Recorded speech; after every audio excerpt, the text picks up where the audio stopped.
السلام عليكم ورحمة الله وبركاته. أهلا ومرحبا بكم في فيديو جديد من قناة المرأة والعالم. ازيكم عاملين ايه النهاردة؟ جايب لكم وصفة جميلة جدا للشعر. هي عبارة عن وصفة صبغة طبيعية للشعر. هتعجبكم جدا ان شاء الله، من مكونات طبيعية زي ما انتم متعودين معايا.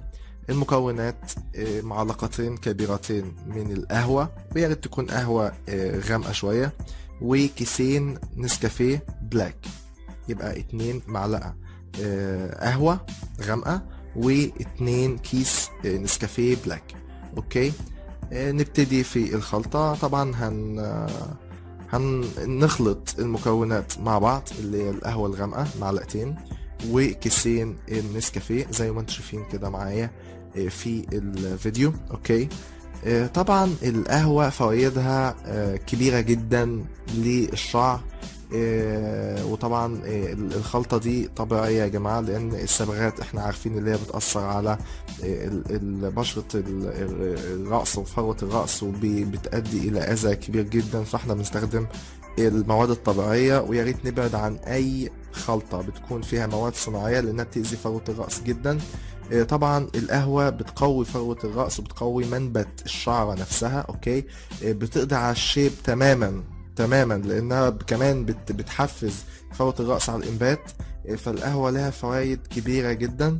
هنبتدي اللي احنا نخلط المكونات زي ما انتم شايفين معايا كده. قبل ما هبدأ ان انا احط المية مش هحطها مرة واحدة، هبدأ ان انا احط شوية بشوية. تمام.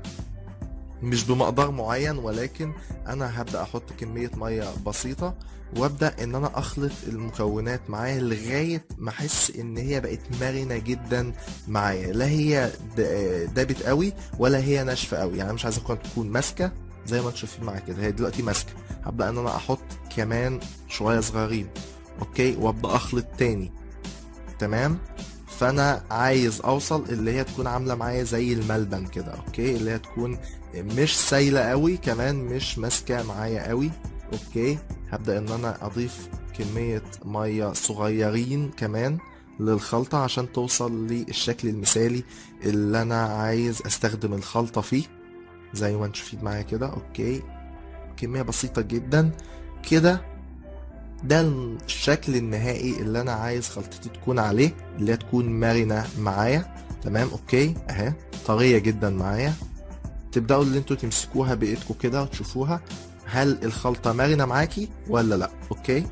اهي مرنة.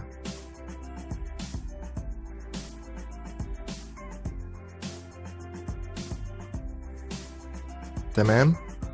ابدأ نخلط نخلط نخلط لغاية ما نوصل للمرحلة اللي احنا عايزينها عشان تدينا اقصى استفادة. هبدأ ان انا امسك الخلطة بايدي، اشوف الليونة بتاع الخلطة معايا، الاقيها لينة. اوكي. عند المرحلة دي بقى هبتدي ان انا استخدمها. طبعا بنستخدم الخلطة، لازم ادوب الخلطة في فروة الراس نفسها. اوكي. وهبدأ ان انا اسيبها عليها فترة. جربوها وقولوا لي رأيكم في الكومنتات.